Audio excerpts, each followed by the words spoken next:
Don't tell me that the moon is shining. Show me the glint of light on broken glass.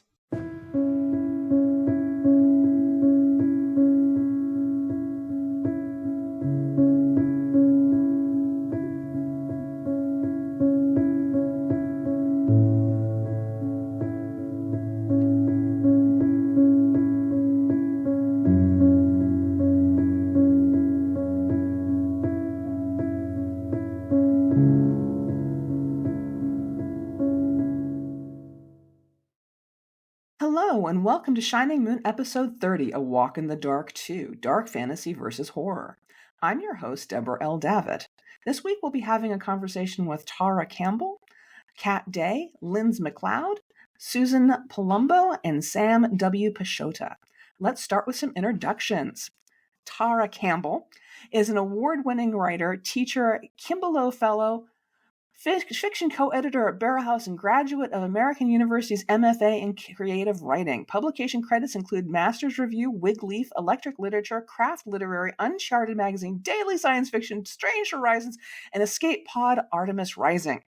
She is the author of the eco-sci-fi novel Treevolution, 2 hybrid collections of poetry and prose, and the 2 short story collections from feminist sci-fi publisher Aqueduct Press.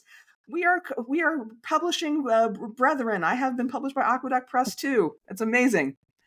All right. Her 6th book, City of Dancing Gargoyles, is forthcoming from Santa Fe Writers Project, SFWP, in fall 2024.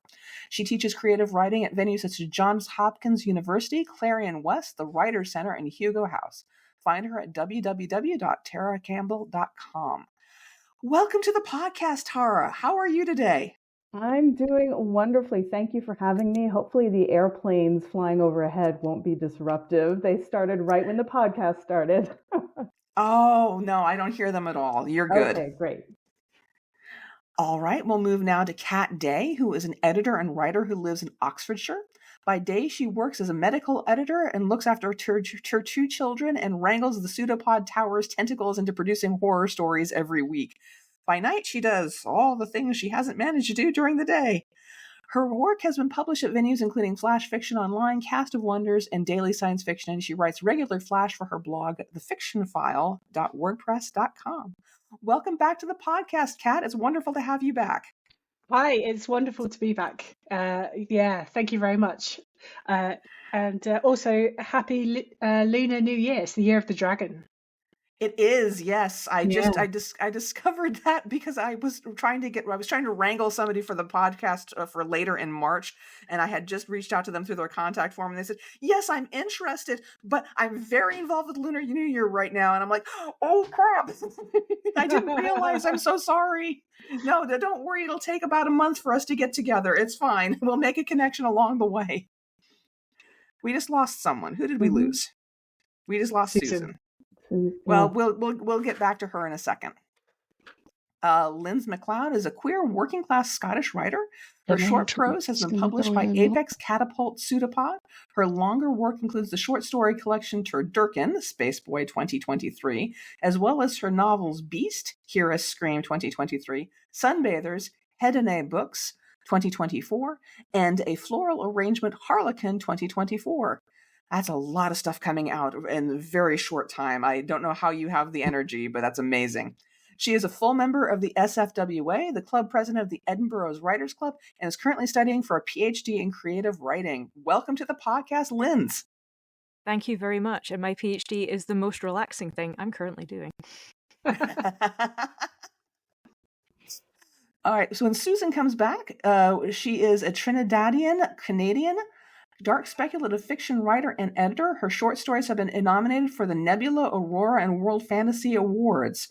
She also co-founded the Ignite Awards with L.D. Lewis. Her debut dark fantasy / horror science fiction short story collection, Skin Thief Stories, is now out from Neon Hemlock. Her novella Countess will be published by ECW Press in fall 2024. Her writing has been published in Lightspeed Magazine, Fantasy Magazine, The Deadlands, Nightmare Magazine, The Dark Magazine, PseudoPod, Podcastle, Anathema, Spec Fiction from the Margins, and other venues. She is officially represented by Michael Curry of the Donald Mass Literary Agency. Her full bibliography can be found at SuzanPalumbo.wordpress.com. And when she logs back in, we will greet her again. Sam W. Pisciotta is an intrepid storyteller hurtling through space-time on the power of morning coffee and late-night tea. He writes stories for people who want to visit other planets, learn magic from birds, or camp in haunted forests. Connect with him at www.silo34.com or at Silo34 on X and Instagram. Oh, you have converted over to saying X as opposed to saying Twitter. I don't know whether I should be sad or not. Welcome to the podcast. Thank you. It's great to be here. I'm excited to talk about horror and dark fiction. All right. We're going to dive right into our general questions, which is let's talk a little bit about the history of horror. Somebody recently spoke to me about the Epic of Gilgamesh and maggots writhing on the head of Enkidu as the first moment of horror in literature. And I was just like, wow, I didn't realize it actually went back that far, because most people talk about The Castle of Otranto by Horace Walpole being the first horror novel. Where do you draw your inspirations from? Where do you what authors are seminal for you in terms of how you have interfaced with horror and dark fantasy through your lifetime? And I'll start with Lindz. So it's an interesting question, and one I find kind of hard to answer. With respect to like what I find the differences between kind of horror and anything else. And kind of what I came up with was I think if we're considering kind of dark fiction versus what is like true horror, I think it differs so much from person to person. I think there's so many shades of horror that it kind of, there are fictions that genuinely horrified me and filled me with revulsion, and fiction that made me want to put the book in my chest freezer so that it could not hurt me. And books that even though I had maybe read them before and I knew what was coming, I still felt like the thrill of dread. So for me, I'm always going to go back to Poe, because there's something about Poe that is just so kind of inexorable. Like, those characters are never getting away from what is happening to them. And it was really nice to see that kind of brought to life in The Fall of Usher. And also, like, I didn't actually know the Walpole story, so I had looked it up, and there's actually been, like, a stop motion made of it, which is really cool, like a little short film from, like, the late 70s. But I was also thinking about, like, the way that ancient civilizations described their versions of kind of heaven and hell. I think there was a great courses series that I was listening to about ancient Mesopotamia, and they basically went, hey, you know what hell is for us? It's exactly like this. So everything is mud and wind, but it's underground and you're dark. And I thought, well, that doesn't say a great amount about your current state, and that you're not having a wonderful time, but that you weren't. It's the same. It's just darker down there. And I thought, oh, that's pretty terrifying. There's something about that was about 4 years ago, and it stays with me. It's the same.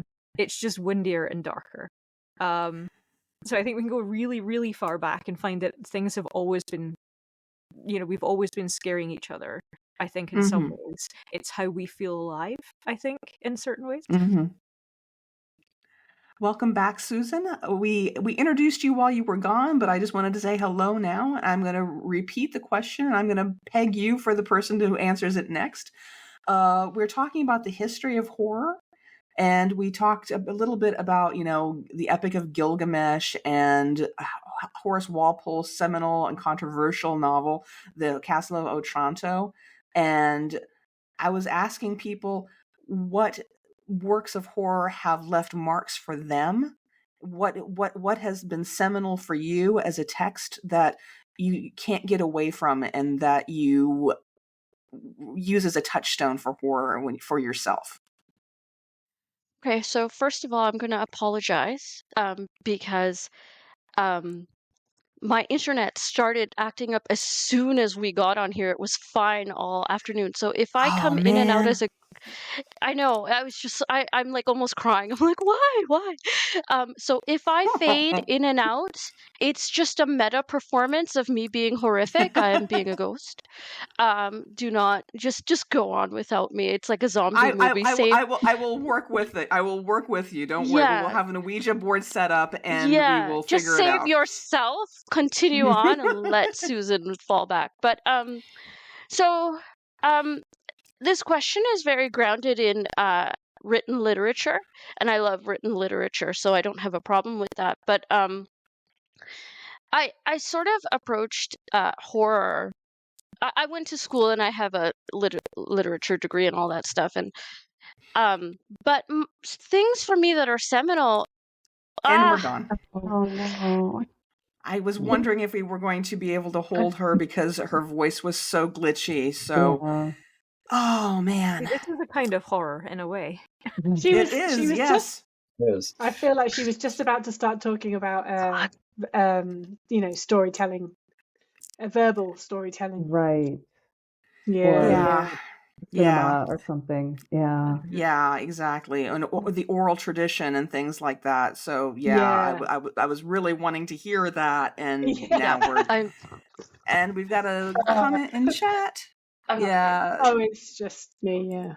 Okay. Yeah. Yeah. I mean, this is something that I talk about often. Actually, is I don't come from a literature degree background. My degrees are in chemistry.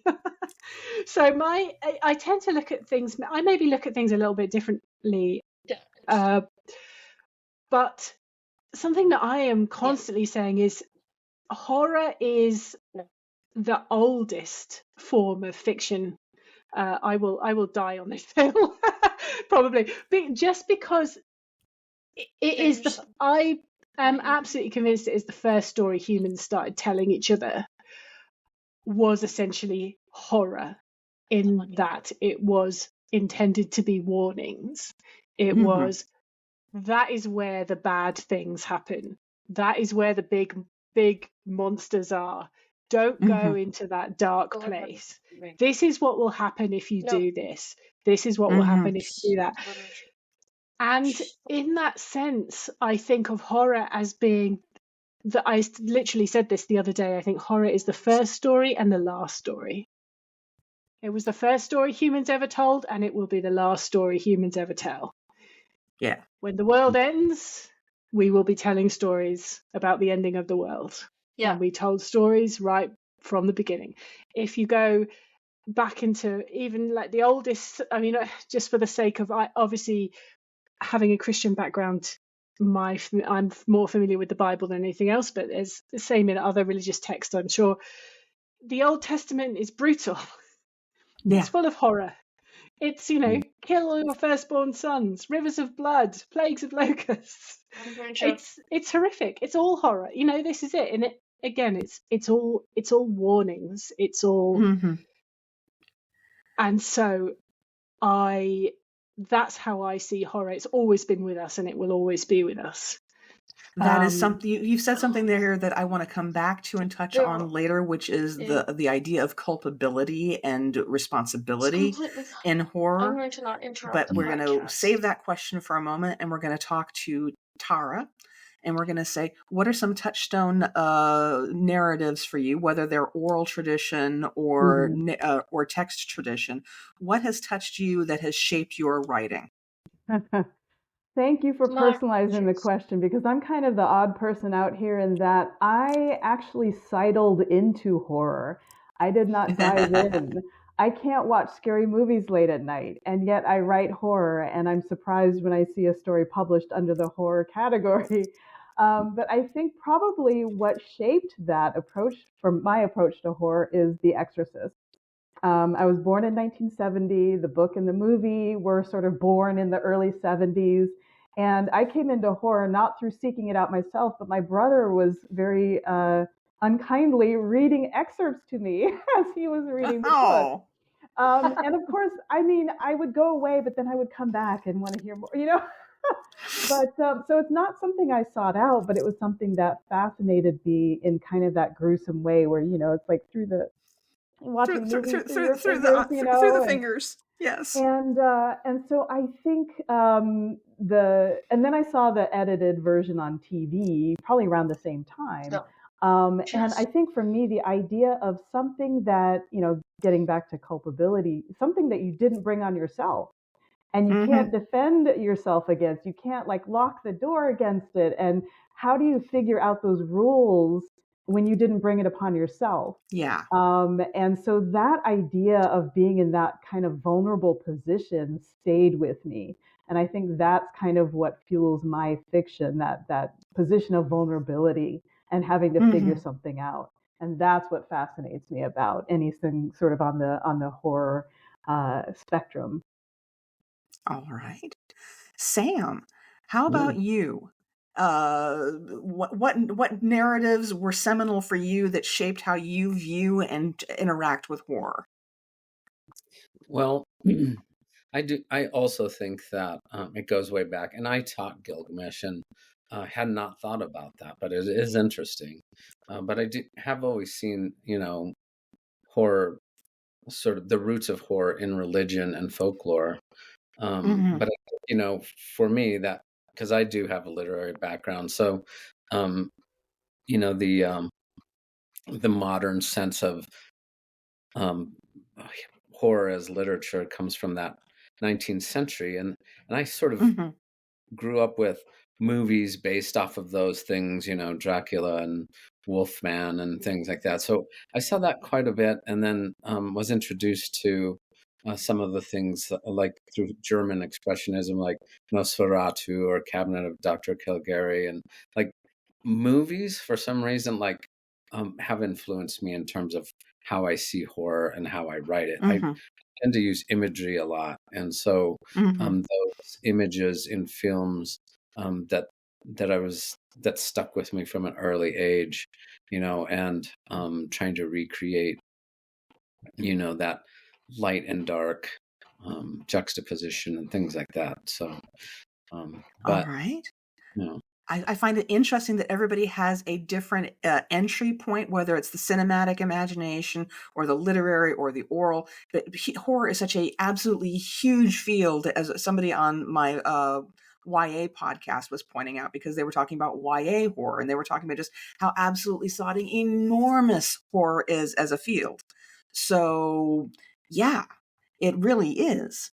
Let's switch gears a little bit, since we've already touched on culpability. There's basically a schism going right down the middle of modern horror, where there are the people who write it in such a way that the person who is the victim or the recipient of the horror is completely innocent, and they're just on the receiving end of this malignity that is imposed on them, and they don't know why, they don't know the rules, they don't understand what's going on, it's just imposed on them. There's complete innocence. And then there's, on the other hand of this spine, we have a lot of horror that plays the game that the victim on some level deserves the horror leveled at them. They have broken the taboo, and so do you see a stronger tendency one way or the other these days? Do you see one gathering more traction in the field these days?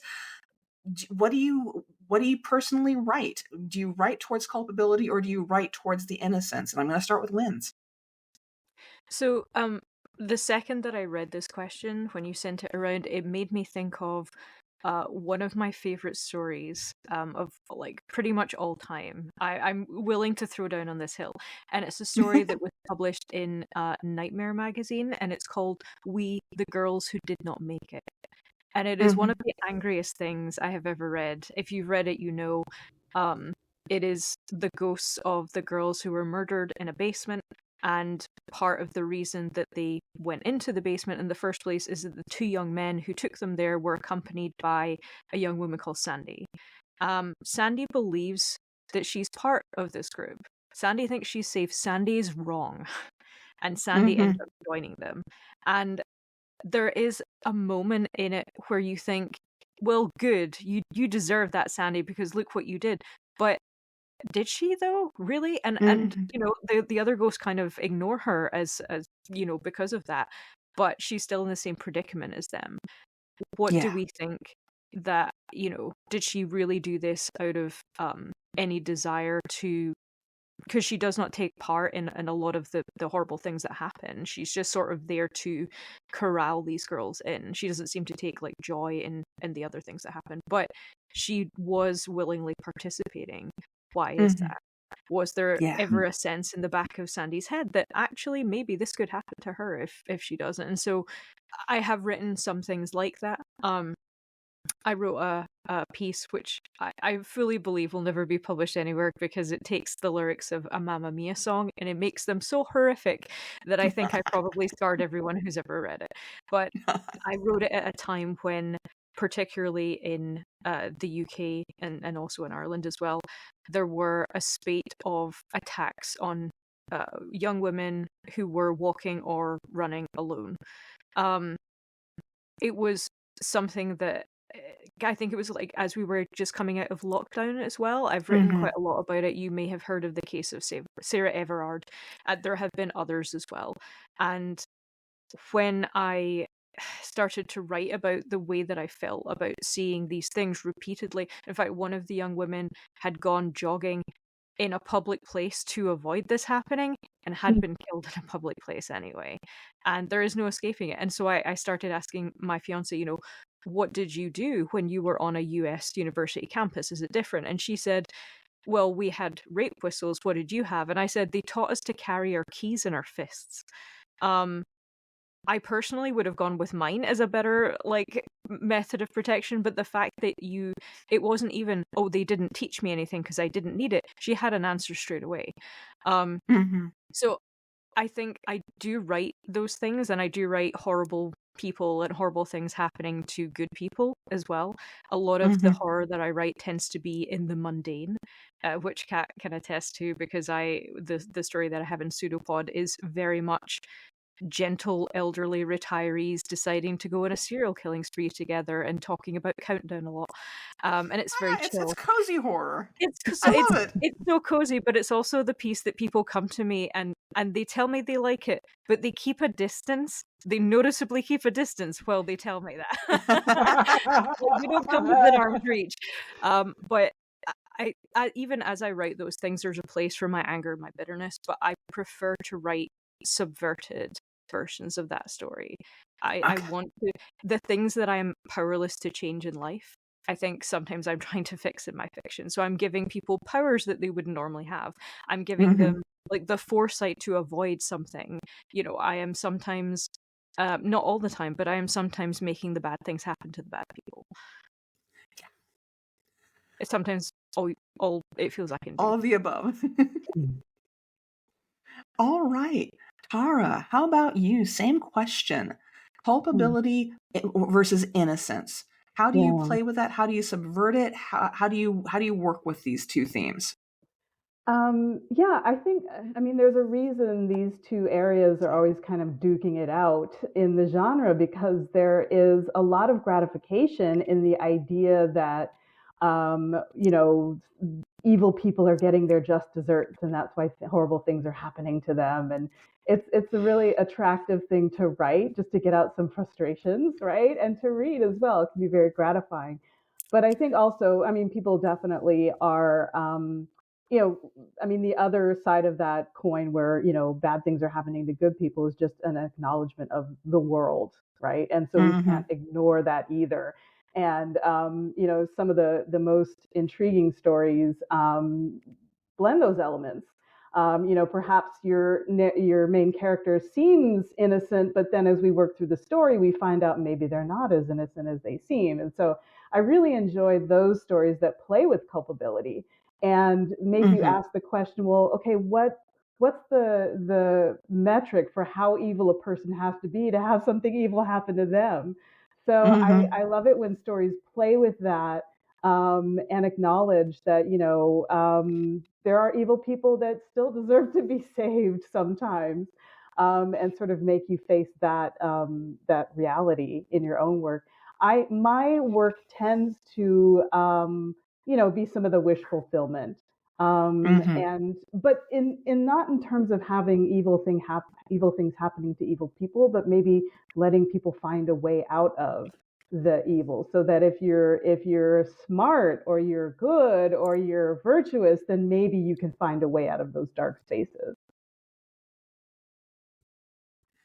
Oh man, we've got a email from Susan saying that she's just glitching and she can't get in. So we'll just keep going and hope that she'll be able to join us, because I am so bummed, because I really wanted to talk with her about her story, because it was slated to be on a different episode. The first Walk in the Dark episode, we were supposed to talk about it, and the person who had volunteered to talk about it was turned out to be unavailable to talk about it, and so everybody else said, "Well, we're not qualified to discuss the story." I'm like, "But I can get the person who wrote it, and who else is more qualified to talk about the story than the person who wrote it?" And now the internet's being a bear. So Sam, we'll talk about culpability and culpability versus innocence in your writing. And then we'll go on to Kat on the same question, and then we'll probably move on to each individual work, because we do have a lot of people to talk to today, so I'm not going to talk about quite all of the questions. But when I talk about culpability, I'm talking about stories like Ian Mushwanawar's Dick Pig, which came out last year. That was a phenomenal story. He breaks taboos, and then he's slowly, incrementally punished for breaking the taboos. And P.A. Cornell's, I can't remember the title, but she talked about it on her episode. But it was a horror from the 80s, and the two girls are out after dark. They've lied to their parents. They're breaking curfew, and they're going into this house where they know they're not supposed to be, and then they're horribly punished for having broken all these rules. So do you play with that at all in your writing, Sam, or do you go more towards the innocent? I think for me, it's probably more towards the innocence. But one thing that I wanted to say about culpability that I think is interesting is like that idea has been around since the roots. Like when we're talking about religion and folklore, like if you go against the norms of the community, you're punished. So if you sin, you go to hell. If you stray off the path in the woods, the wolf gets you. I mean, all of these, I mean, pretty common, I think. I think where the tension and the problem comes in is when the norms of the community change, but the stories don't change. So you have a woman who's acting strong and maybe asserting herself in the way that a man does, and yet she's punished for that because she's not acting against this outdated norm. Right. So I think that's where the problem with that culpability comes from sometimes. Yeah. Exactly. Yes. Kat, same question about culpability versus innocence. Where do you fall along this spectrum, and in your writing and in what you like to read? You know, when I saw this question, it made me think, because I was listening to Neil Gaiman in an interview, and he said that in fantasy people get what they need, whereas in horror they get what they deserve. And I thought that was quite interesting, and I think what Sam has just said is quite interesting. Horror is about warnings, and the thing is, if you find yourself in a horror story, in order for you to be in that horrific, I mean, we all read stories or watch movies and say, don't go there, don't do that, stay at home, right? In order for you to find yourself in a horrific situation, you have to have stepped into the path of that situation in some way. Whether that is something that you ought to be able to do safely or is something that you know is risky is the question. Going back to what Lynn said, women should be able to walk around safely. And we talked about this last time. I wrote a story exactly at the same time, and Never Enough Pockets exactly about Yeah, I love exactly that story. exactly the same things that Lindz is talking about, right? It is exactly so. We both, like anyone living in England, any woman probably living in England at that time was like, oh, sorry, Lindz, or Scotland, the United Thank you Kingdom. for acknowledging my country exists. Yes. Sorry, I'm sorry. Please forgive me. I'll see. But yeah, I mean, I think it hit all of us very, very hard. I think the thing is, nobody is completely innocent except possibly a baby. Right? If you're doing horrible things to babies, I mean, I guess. But I think anyone who's kind of managed to get past early childhood is not completely innocent. Everyone's told a lie. Everyone's done something they shouldn't have done. Everyone's broken a rule they shouldn't have broken. There's always something. And the thing is, most of the time, people probably get away with it, I guess. And in a horror story, what you do is you take that and you push it. Like, what might have happened if you didn't get away with it? And yeah, horror has always been about warnings. Like Sam says, step off the path and bad things will happen to you. And that's what it tells you. Maybe you step off anyway. Just to see. All right. We're going to move into each of your individual works at this point. And the first story we're going to talk about is Tara Campbell's Spencer, which appeared in Speculative City #7. I'll include the link, as always, in the description below. In this surreal short story, a one-time novelty ring has slowly taken body parts from its one-time owner to create a new body for itself. At first interspersing her bits and pieces with parts taken from dolls and mannequins, and then taking all of her except her head, which even now is filling out a police report against the ring. And while a police officer questions the person that the ring has become, the ring warns the officer at the end that if it isn't released, perhaps it will just take all of them at once instead. This is so wild. It's a wild ride of a story. And it never quite went where I thought it was going to go. And then it wound up going to places that were beyond where I was expecting it to go. So bravo. I was not expecting any of this story. It's body horror mixed with pure surrealism. So let's talk about your story. Where does the title come in with Spencer? Is like Spencer Gifts, Hot Topic, that sort of thing? I couldn't really tell. Yeah, so Spencer is actually the name that I gave a novelty ring, the very ring that inspired this story. And actually, just this conversation we were just having about culpability. In this case, there was no culpability from the victim. Her only sins, quote unquote, was taking Spencer off and not fixing Spencer.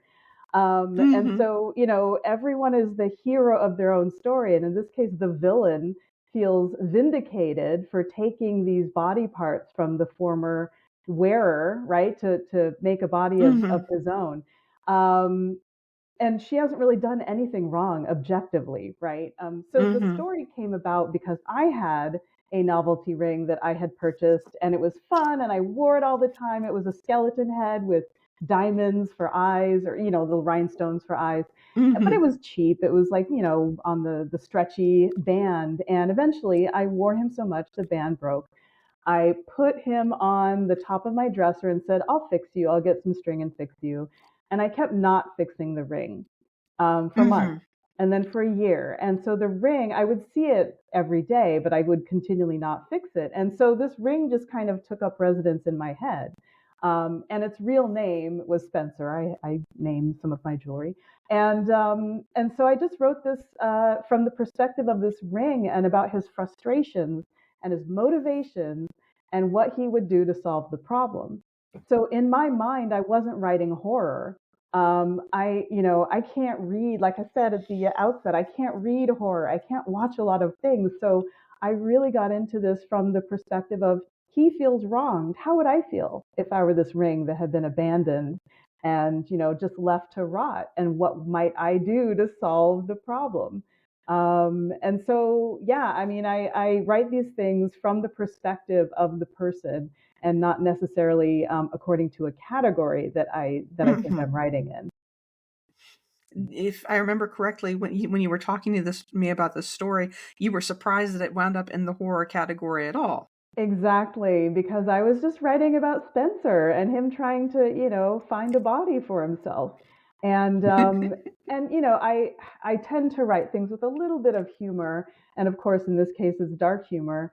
But I was thinking of it more as just, kind of a romp, not as body horror, because I was thinking of it from Spencer's perspective.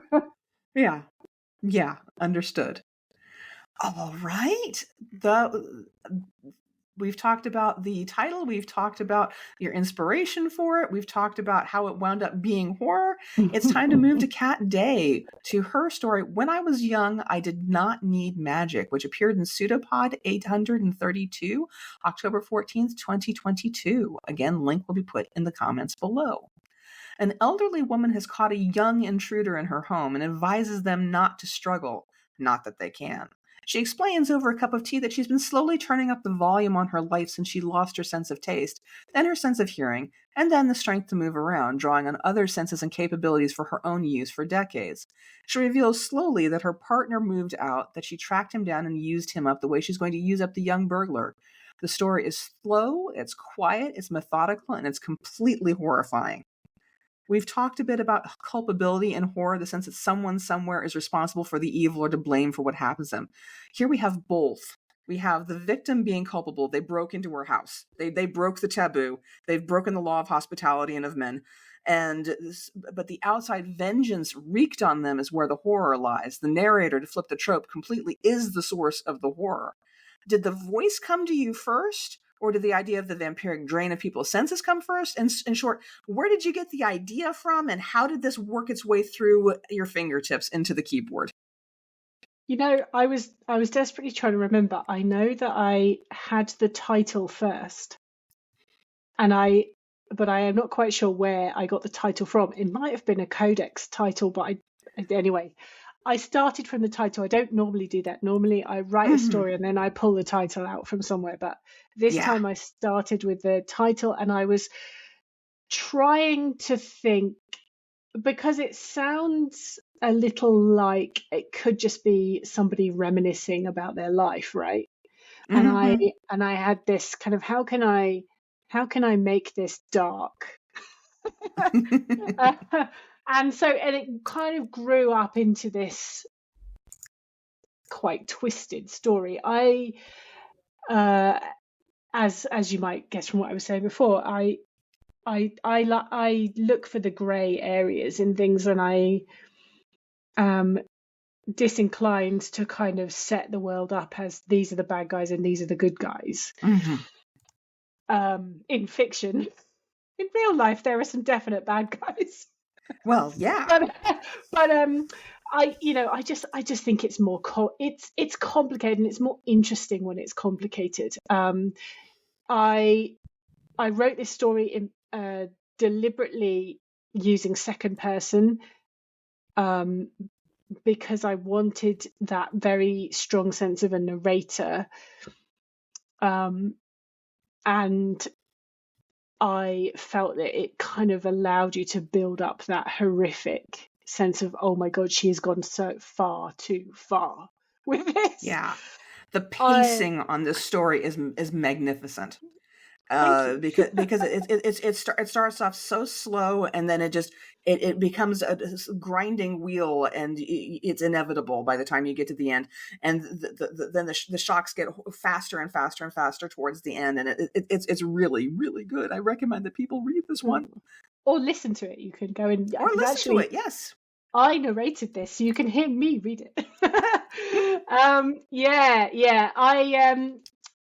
I very specifically didn't identify her victim in any way, and it's one of those funny things where people will say, "Oh, well, clearly it was a young man, clearly," and I'm like, I don't say that. No, you don't. That's why I was very careful to say them when I was saying that, because I went back through the story and was like, nope, there are no markers. This was done deliberately. No. Yeah, absolutely. partly because I was hoping it would be spoken, and I wanted the person listening to it to feel that it might be them. Mm-hmm. I don't even make it clear how they got into a house. And for all the listener stroke reader knows, they could be pretty much innocent, right? They could have just walked into a house to check that she was okay. I mean, there could have been an innocent explanation, but she has trapped them in this chair and they don't have a chance to explain or say anything. Yeah. So it's very Poe-esque in that regard. Getting back to the inevitability of the evil in Poe that Lindz was talking about at the outset of the broadcast. Yeah. It's very Cask of Amontillado. So we've got that coming up on PseudoPod, just to tell if we're running that later in a few days for Fat Tuesday, stroke Shrove Tuesday, Mardi Gras. Tune in on Tuesday. Well, by the time this episode goes live, they'll have to go back to it because we all right. It'll be on PseudoPod. It'll be on PseudoPod, and you can find it. It'll be great. I believe Alistair is reading it for us. Ooh. So it's going to be. I love listening fantastic. to him. Yeah, he's got an amazing voice. All right, we're going to move to Lindz now with Sunbathers, forthcoming in Cosmic Horror Monthly, which will, and Sunbathers is also the title of your forthcoming book, so I'm assuming that there's going to be a connection, and so can you explain that a little bit? Yeah, it's actually out already. With Cosmic Horror. It came out in their January edition. I just didn't realize. Yes, the book is forthcoming with Hedony, which is an imprint of Darklit Press, and they specialize in erotic horror. It will be erotic. It will be extremely heavy on the horror as well. Excellent. I love that. That's going to be fun. Sophia lives in the dark and burrows beneath the ground, venturing topside only at night to steal food from the sunbathers, those who live above ground in the full light of the sun. Why? When the sun began to send out flare after flare, most humans retreated into their homes to protect themselves from its wrath, but some ventured out into the light and were changed, purified, they said, of their sins, made more powerful, the apex of humanity. Now they hunt those who haven't turned to the holy sun's light, and Sophia would give anything to be able to walk in the sun again, even the life of her girlfriend sacrificed to her needs.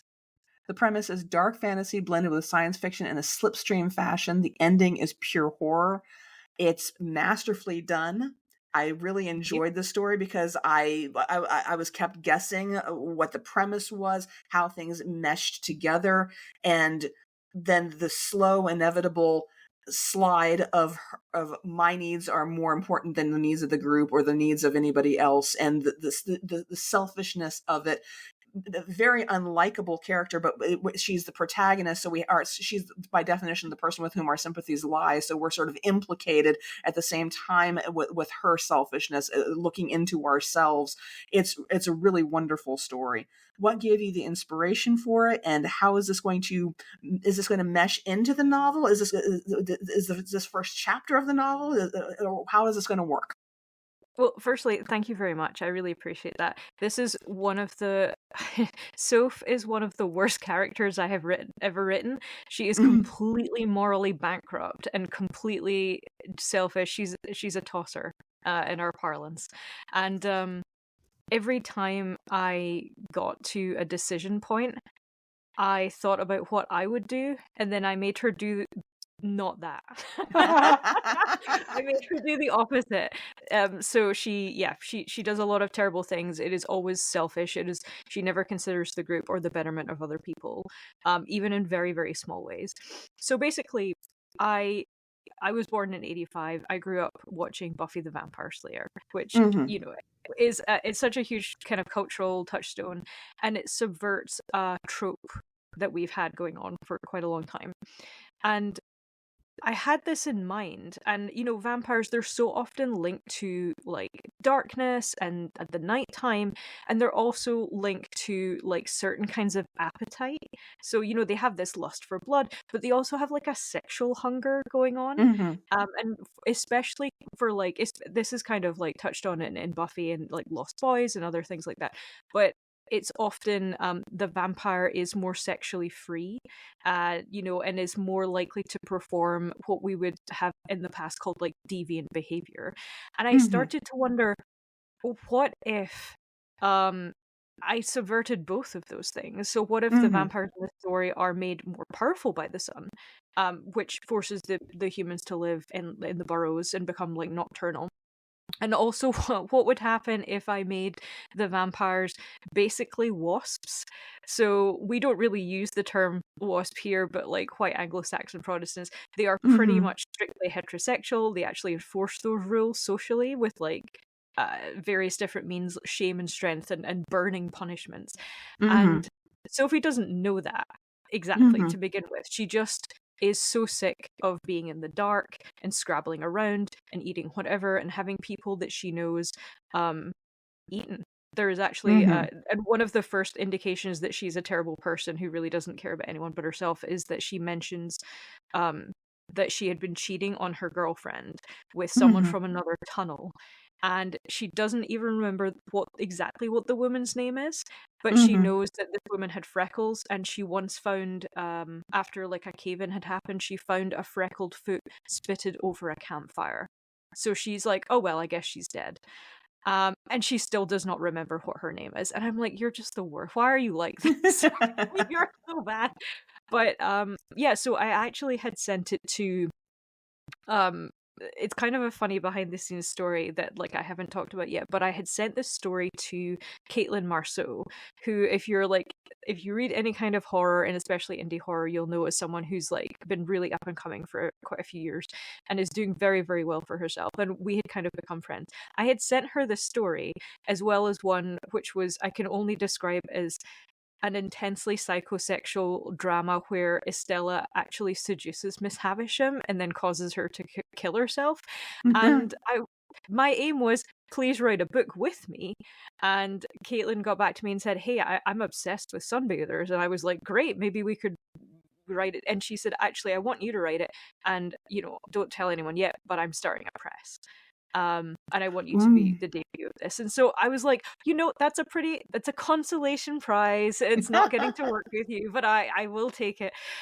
So I've been really excited about it. It's the story that has come out in Cosmic Horror. It's just under 5,000 words. It probably encompasses part of the first part of the book. So right up until Soph sacrifices her girlfriend in order to become a sunbather. Some of that will be padded out, and then from that point on, it is Soph living amongst the sunbathers, realizing that, oh no, this is nothing like what I had wanted, and in fact, I hate myself even more. I thought I would hate myself less, and I in fact hate myself so much more. And her kind of figuring out, what can I do to actually bring the entire Sunbather society down? Would that redeem me in some way? And there is a way that she finds that might be possible to do that. So I'm excited. We're having a lot of conversations about what to put in like book boxes and things, and I keep going, please don't put that in. Please just make me like the vampires. They call the humans worms, so I think we're gonna have little pain worm bookmarks that are going to be very cute little cartoon worms wearing dog collars, and maybe some other horrendous sexual things in the box as well. I'm not quite sure. How do we sign up? This sounds amazing. Oh, there have been some suggestions that I have blushed at. But I'm very, very excited. I don't normally write someone this terrible. And I tested it out on a writing group that I have, and I knew that I had hit a jackpot when the people who were the most out there in that group were leaving messages going, what the hell, man? What the hell? And I was like, if I have broken you, I have done my job correctly. Excellent. Well, since Susan is not able to log back in, I want to at least talk about her story, even though she can't be here. So I'm going to read my summary of Duin, which appeared in the Dark magazine, because I've been wanting to talk about this story since the first Walk in the Dark podcast on Shining Moon, and nobody felt qualified to talk about it. And I wanted so badly to talk with her about it. So I'm going to talk about this story and point people to it because it is a phenomenal story. First and foremost, sorry, yes. sorry, Debbie, just to interrupt you. If you want to hear this story read by a Trinidadian narrator, it's on PseudoPod. It's on PseudoPod, narrated by Mercedes Modeste. So beautiful! I will have to listen to this because it really comes alive. It adds so much to the story. Yeah, you need to hear it. You need to hear it. It's so much more alive when it's spoken to you. So go and listen to it. It's recent. I can't remember the episode number off the top of my head, but it's not very long ago. I will have to look for that. Thank you very much. I will definitely look for that and see if I can put that into the show notes, because it is written in a beautiful and authentic Trinidad and Tobago Creole. Rather than being distancing, this choice invites the reader in. It's written in an intimate and close proximity third person from the limited point of view of Samantha, a child who has died and come back as a Duan, an undead creature with no eyes, a small whistling mouth, and skin like that of a mango. Samantha's love for her mother, who can no longer see or sense her, makes her stay close. Her dog can still sense her, and for a time so she loves on her dog as a child would. But the other children can still see her, and they throw rocks at her. And her jealousy of her cousin, who's gotten all of her things, including her clothes and her bed, and her childish inability to look forward at ramifications, causes her to kill her dog, which she deeply regrets doing, but she can't undo her actions any more than anyone else can. Finally, as her mother gives birth to a son, Samantha starts to lure her cousin away into the wilderness the same way she lured her dog away to be killed. And her mother finally sees her and embraces her and gives her the love and the acceptance that she's craved. And so it has a beautiful, gentle ending, but it is so dark in so many ways, and it is so intensely personal. And there's culpability, but she's just a kid. You can't blame her for being a kid and not having the adult faculties. But she's still doing horrific things because she's a kid. And I really, really recommend that people would take a listen to this one on PseudoPod or take a read to it on The Dark. It is beautiful, and I just wish that Susan had been able to talk with us about it. Perhaps another time. Sam, we're getting to you now. Sorry for the long wait. Words for the Dead, which appeared in the Flametree anthology Spirits and Ghouls, involves Connell, a recent Irish immigrant to the New World who is trying to get his wounded son home to his mother for nursing, when a dark fairy out of Irish folklore accosts the father and the bleeding son. The dark fairy is there in search of the son's soul, and Connell tries the old magic of storytelling to keep the dark creature at bay. But his words don't work. They don't unlock the magic of pain and emotion in his heart, because he's learned to keep his emotions at bay as a man of that era did. Only by accessing the pain of his youngest son's death at home in Ireland is he able to defend the life of his living son. This one definitely comes to me as more of a dark fantasy story than as a true horror story. But that part of this episode is about the distinctions between the two. Right. What do you want readers to take away from reading it? Well, when I started this story, I agree, it's dark fantasy because it is about a journey rather than, just creating emotion and mood and things like that. But the journey is of Connor, who's learning to be a father, to open up and learning to express his emotions. Actually, probably just learning to be a human being, right? So, and I think that's probably where I was coming from. It was just sort of in terms of like there's this a tendency for traditionally for men to put up a wall and hide their emotions and hide their feelings, and that tends to pass down from father to son, and that's sort of what the story centered around. And it was Connor realizing his failings with his older son, which cost him his son's soul in the terms of the slough that came for him. Thank you for saying the word. I was really not sure how to say it. Could you repeat that, please? Slough is how I say it. Thank you. So, we have people from England and Scotland here, but but they, I started it off with it was a banshee, and I realized that, well, what I needed that character to do, the banshee didn't wasn't that type of a character, so I shifted over to a slua, which is the fairy king of the dead sort of thing, and who does steal souls.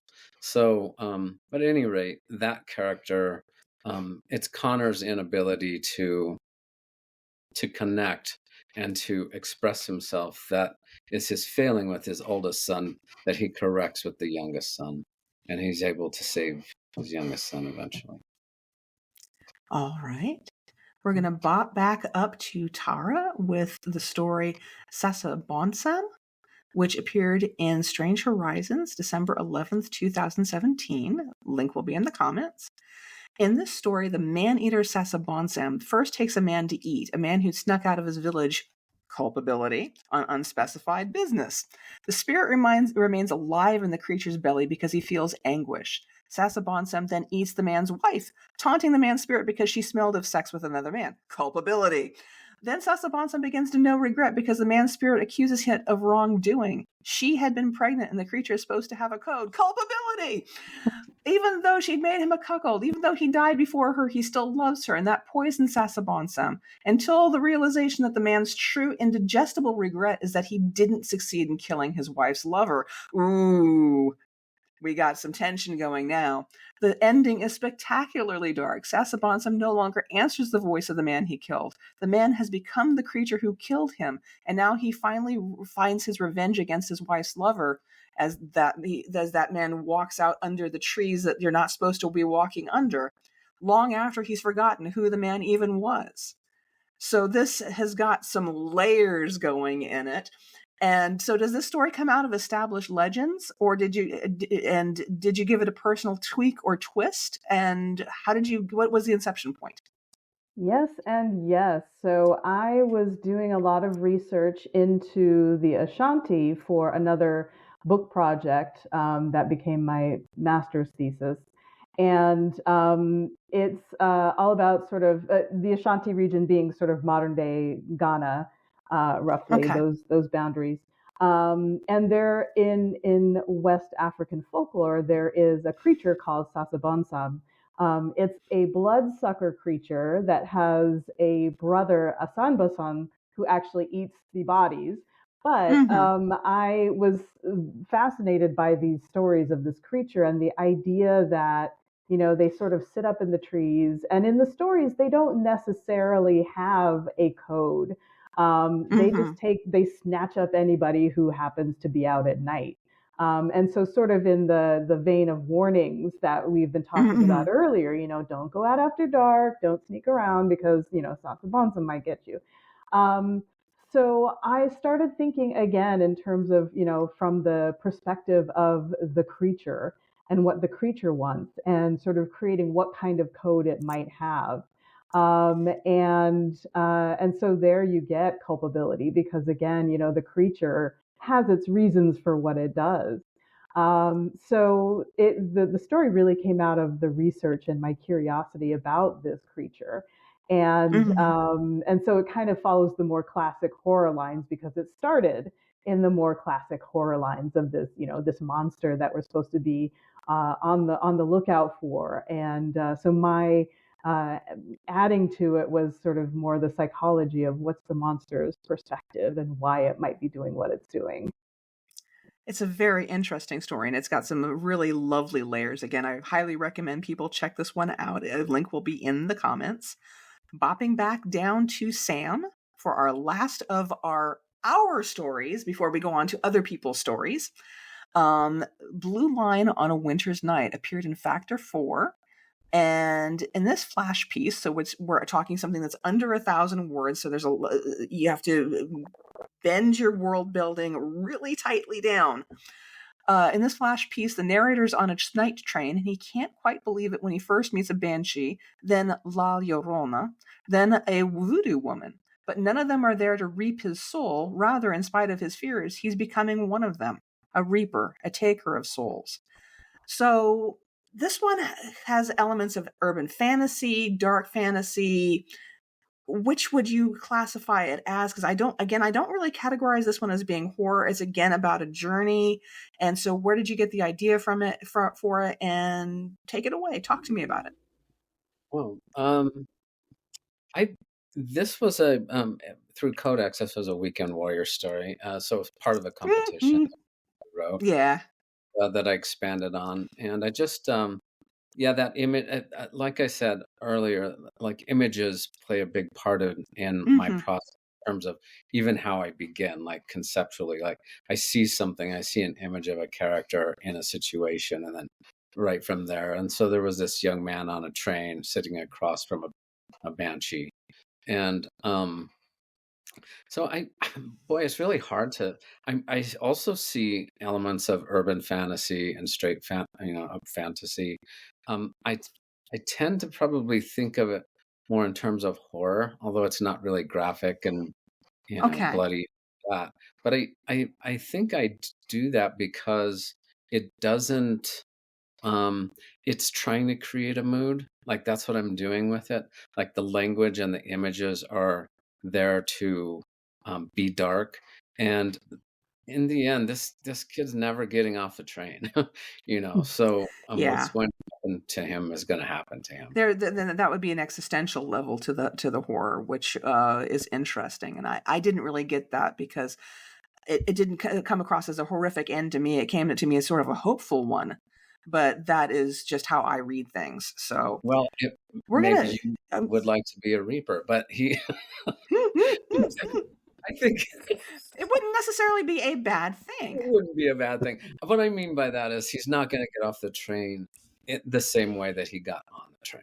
Like, that's true. There is a sea change coming in him. That's true too. So on Shining Moon, we like to lift up other people's work. So every episode, we try to read someone else's work. And the story that we have come up with for this week is by J.S. Breukelaar, who is an Australian writer. It appeared in The Dark. And I'm going to absolutely make an abomination of the name, Auscultation. I think I got it right this time. And I am told by Kat that this actually means the process of listening to someone's breathing and heartbeat. So that is relevant to the story. This is an unusual story in the modern world because it's epistolary. It's written entirely in the form of rambling, discursive emails sent from Maxine Bailey to her lover, Rebecca Litton.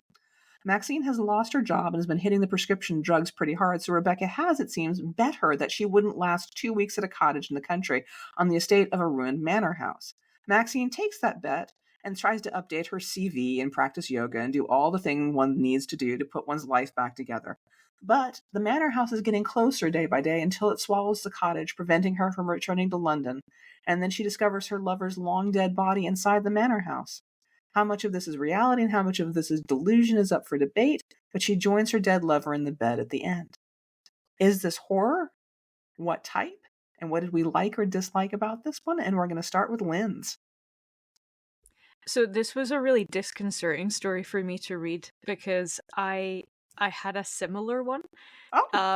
But it came at it from and I didn't know anyone had done this. So it was really like uncanny valley to go, oh God, someone else had this idea. But it kind of, so I work with a production company who shop my short stories to Hollywood for like adaptation and stuff. And one of the things that I had written last year was a story which kind of harkens back to what we were saying at the start of the podcast is like, when you put yourself in this character's shoes, you're thinking, oh, I wouldn't go in there. I would close that door. I would leave this place.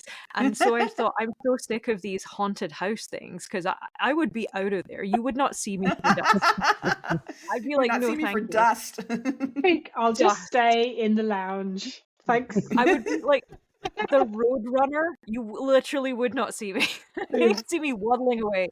And So I thought to myself, like, what would happen if I wrote that story? If I wrote a story about someone going to view a house, which at first she thinks is okay, and the more that the estate agent is pushing this at her, she's like, this house is kind of creepy. I think this house is haunted. I'm not going to buy this house. So she doesn't buy the house, and she leaves like a sensible person would, like I would. Only to find that the house has decided that, no, actually, I would like you to be my tenant. And the house starts to stalk her around town. And it is really, it hits on something that's like a new kind of version. But I also felt that way while I was reading the story, because the idea of a building moving is something so disconcerting to me. And like one of the things that I kind of wrote in my notes when I was putting my thoughts together for this podcast was when I actually just taught a workshop on horror last week. So I was very much in like, here are the foundational things. One of the things that I think creeps people out the most, and the simplest way that I can explain that, is there is something where there should be nothing. Or there is nothing where there should be something. And that is a really, really easy way to explain to people, like, if you turn a corner and you did not think that there should be anything or a shadow there, and suddenly there's a shadow there, that's not a good thing. We panic. On the other hand, if you think there's something under your feet, or there should be something and there isn't, that's also horrible in a bunch of different ways. The spider you can see is one thing. The spider you now can't see is quite another thing. Yes. So I really like the story. I'm a sucker for anything epistolary, and especially an unreliable narrator. And I love very the way unreliable. that Yes, she went back and forth. It wasn't just that it was escalating, although it was beautifully, but she was going back and forth, because a character in this situation wouldn't have just this linear progression from I feel fine to I don't feel fine and everything's terrible. They would have this kind of, oh no, I'm coming off these meds and you were right, and well actually I don't know if you were right because I've had some time to think about that, and you know, this kind of maybe I'm going crazy. No, I'm perfectly fine. I'm just having an episode. And I really, really like that kind of push and pull. Like against thing. I also thought like the image of the houses pressed together as if they were French kissing was such a wonderful metaphor for this like not great sounding relationship. Kind of toxic, not loving it. The house like kind of hurting her as she tries to, the manor house, as she tries to escape, it kind of hits her on the head a little bit.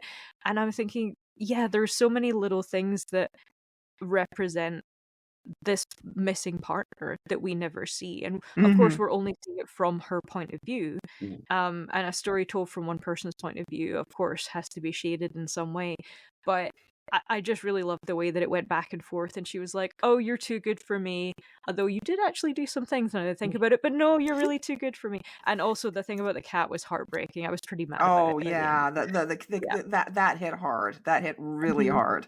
I did love it. I think that she doesn't get an answer is also part of the horror.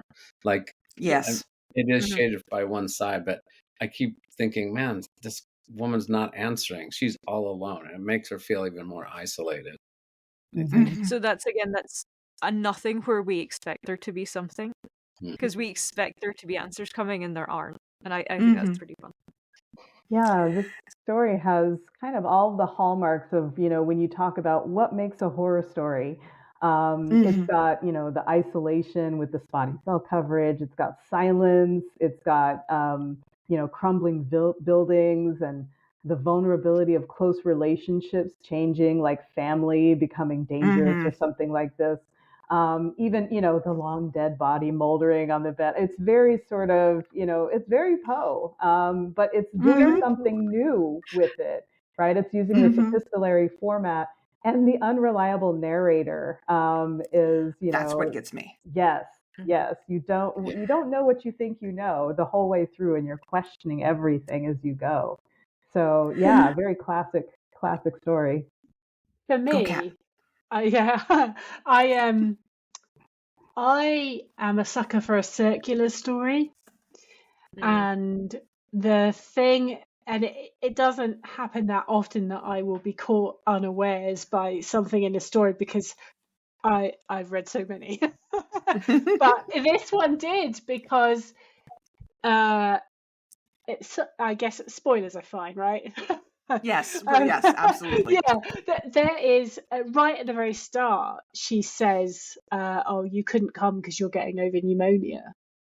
Mm-hmm. And I had completely let that just dribble straight through my head, and it was not right until the end where she says that she finds the dead body and there's strychnine next to the dead body, and that's used to be a treatment for pneumonia. And suddenly you're like, oh my god. And then that's just that. I just love it when a story does that, 'cause it's very hard, very surprised, to pull that off. I mean, and talking about epistolary, I can't say that word either. Stories. I do like them when they're done well. Unfortunately, they are often done extremely badly. Yes. The ones that make it into print are usually done well, obviously. This one really nails it, but I have read many, many bad epistolary stories. I will say that in terms of epistolary, in terms of epistolary, I was inflicted with Pamela in undergrad, which was the first novel basically in English, and I remember very little of it because it was so absolutely dreadful.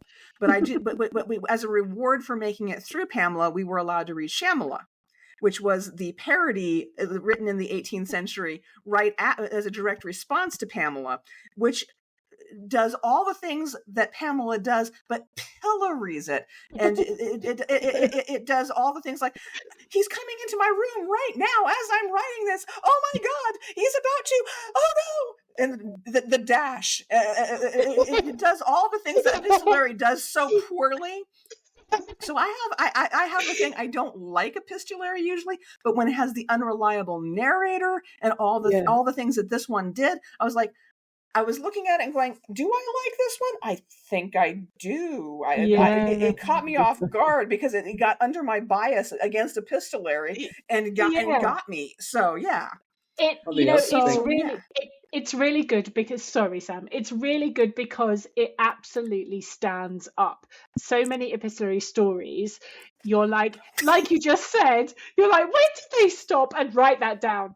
And also, how did the other person, how have we got hold of this letter that they've written? Because they've now just been trapped under a rock. So whereas this, obviously she's sending these emails, so of course that it's perfectly reasonable that these emails could get out, so it makes sense. So it's like the whole thing. I do feel like this is was it, who said it? Was it Lindz or Tara? Whoever it was that just said this does all the things of a horror story. It was Tara, wasn't it? Yeah, it was Tara. Yeah, you're completely right. This just hits so many horror beats so perfectly. It's a really good piece of writing. Good find. I hadn't read it. Whoever suggested this one, thank you. Yeah, who suggested it? I suggested it, but I would point out too, like, I think a Breukelaar or something is how it's pronounced. I'm not sure, but she has a collection of stories called Collision, and it's worth looking at. I mean, she's got many good stories there, and a lot of those are. With this one, it's just the language is beautiful too. There's a lot of beautiful images and a lot of beautiful language. I picked up one just because I wanted to say it. It was like she's talking about the dark in this place, and she says, like, I'm not talking about the velvety dark of spring evening in London, but the kind of roadkill black, the color of rock. Yeah. Yes, that was a really good one. Yeah. One of the images that stood out to me was, as the house is getting larger, the trees are parentheses around it, and the trees are getting smaller. And I was just like, ooh, that's really good. Yeah. So yeah, we have wrung out that one. So we're going to talk about your stuff again. What do you have coming out soon or out recently that you'd like people to read? And Lindz, this is your chance to talk some more about your various novels that are coming out. Oh dear, there are so many. It's a good problem to have. It's a lovely problem, but it does mean that whenever my friends were so close to staging an intervention in the last month, I could feel it. They kept being like, "Let's go for coffee," and I was like, "No." No, because you're gonna kind of corner me. And also I have now started calling my agent my poor agent, and she deserves that because of the things that I do to her. But I have at least 4 books that I know of coming out between now and the end of 25. There will probably be more to add to that. Oh my God. So it is fun. My poor agent. Let's just take a moment and feel bad for her. I have Sunbathers coming out at the end of this year. It may surprise you to know that the book that I am writing right now, and I'm almost finished it, is actually a lovely, fluffy, sweet historical romance. And the only person who dies in it dies in the first line. And there are no more murders after that, and no one will believe me when I say this. Everyone's like, no, but really, and I'm like, no, I promise, genuinely, for this one. But I might have to start color coding my books into this is safe and comfortable, and this is not safe. So that is called well, we've actually changed the title, but they haven't announced it yet. So that is called A Floral Arrangement. Yeah, that sounds safe. Yeah, it's so gentle. It's so full of flowers, and it is set 4 years after the events of Pride and Prejudice take place. Okay. And it is recently widowed, as in widowed in the first sentence, Charlotte Lucas falling in love with grown-up botanist Mary Bennett. Okay.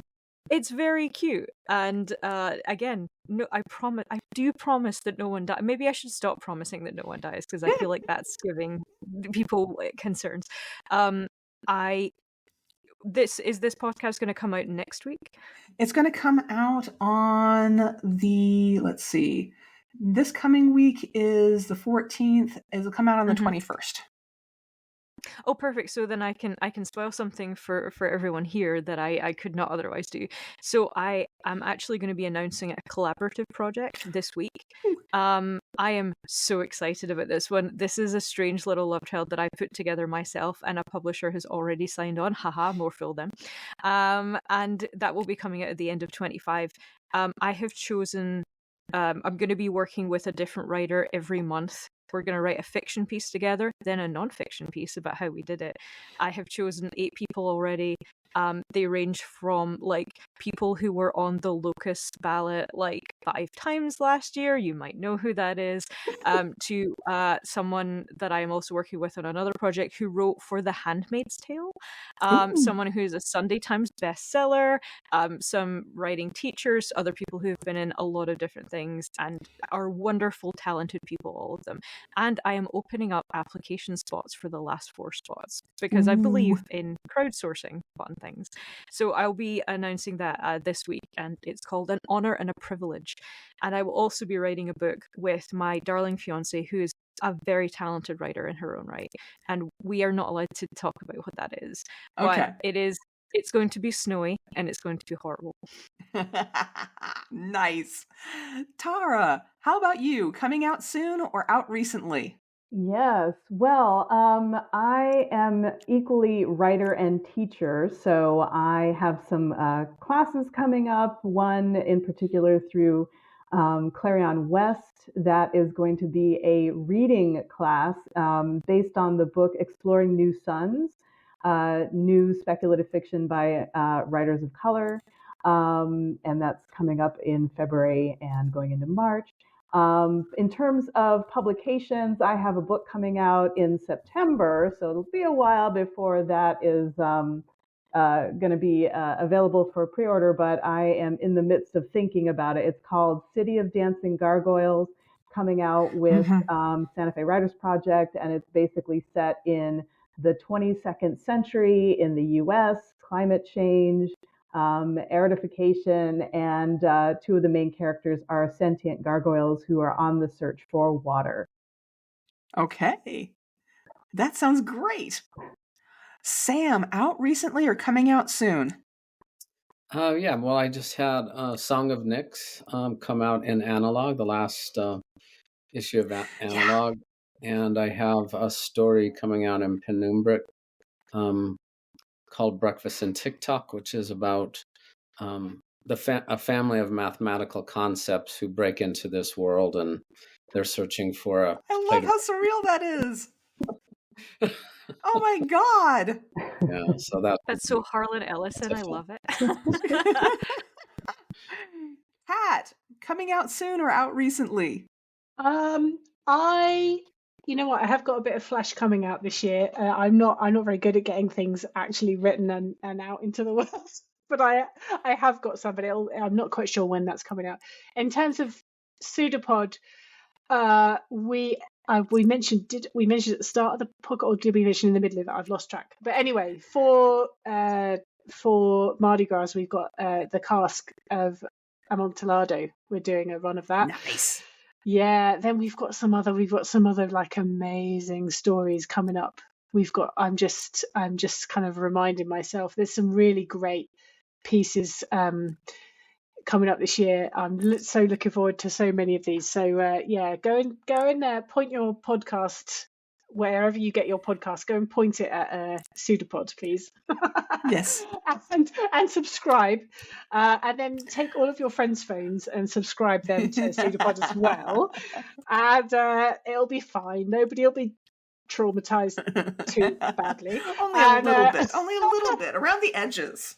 Only a tiny little bit. That's right. Yeah. So yeah, because it's gonna be such a good year. Yeah. And we will be opening, just to kind of advertise. We will be opening for anthologies and collections submissions. Okay. Soon. Okay. Cool. So March, I think. So if you have got any horror stories in anthologies and collections that are either already out this year, it's only February, of course, or will be published this year, we want to hear about it, because we like to promote anthologies and stories in anthologies and collections, because I feel like they tend to get... They languish. Yeah. I mean, you mentioned it, I think, on one of your questions that we didn't quite get to, but something Ellen Datlow had said about taking stories from anthologies and collections. They don't quite get the love that some of the others do. So that's something that we believe in. So we try and... So please, if you've got an anthology collection or a collection, please send us your work. We want to read it. Awesome.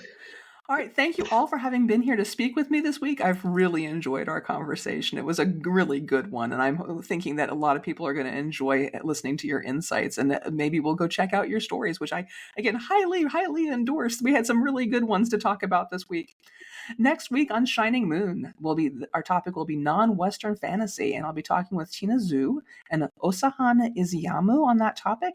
And we just got someone else on there, and I can't remember the name. We just got them, and it was brand new to me, and I'm looking forward to speaking with them, but I can't find it right now. As always, please hit the like and subscribe buttons as you help me feed the algorithm, and we are out.